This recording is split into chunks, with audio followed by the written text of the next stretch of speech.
Hello mga garden, so andito na po yung na-harvest natin. Yan. Natali ko na. Yung isang tali nito, 10 piso po mga ka-garden. Ayan o. So ito, 10 piso, isang tali.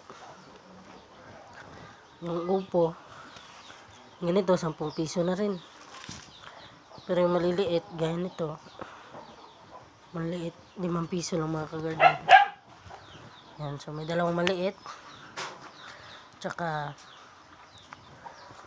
may 8 malaki. So tag 10 pesos per piece. Ito mga ka-garden. Itong alugbati 10 piso din. Kangkong 10 piso din itong kangkong mga ka-garden.